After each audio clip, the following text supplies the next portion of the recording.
और आपको बताएं कि कराची में नस्ला टावर खाली करने की मोहलत खत्म कर दी गई। मकीनों के साजो सामान के साथ नकल मकानी जारी है। बास का जाने से इनकार, कहते हैं कि मकीनों को मुआवजा दिए बगैर इमारत गिराने का अमल शुरू न किया जाए।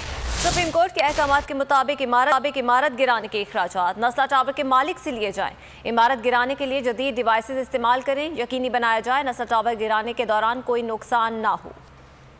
कराची में नस्ला टावर खाली करने की मोहलत खत्म। इमारत गिराने के लिए जदीद डिवाइसेज इस्तेमाल करें। 27 अक्टूबर के बाद एक हफ्ते में इमारत गिराने का अमल मुकम्मल किया जाए। मलबा भी फौरी हटाया जाए। सुप्रीम कोर्ट ऑफ पाकिस्तान का नस्ला टावर गिराने से मुतालिक तहरीरी फैसला जारी कर दिया गया। मकीनों की साजो सामान के साथ नकल मकानी जारी। बास खानदान अब भी इमारत में मुकीम हैं। उन्होंने इमारत को खाली करने से इनकार कर दिया। रिहायशियों ने अदालत से अपील की है कि मकीनों को मुआवजा दिए बगैर इमारत गिराने का अमल शुरू न किया जाए। इंतजामिया ने अब तक इमारत को तहवील में नहीं लिया। सुप्रीम कोर्ट के तहरीरी फैसले में कहा गया है इमारत गिराने के अखराजात नस्ला टावर के मालिक से लिए जाएं। मालिक रकम ना दे तो कमिश्नर कराची मालिक का प्लॉट बेचकर रकम वसूल करें।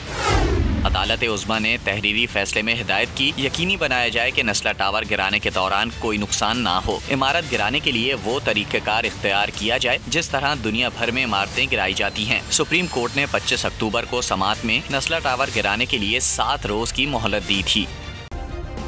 सब्सक्राइब करें और बेल दबाएं ताकि कोई खबर रह न जाए।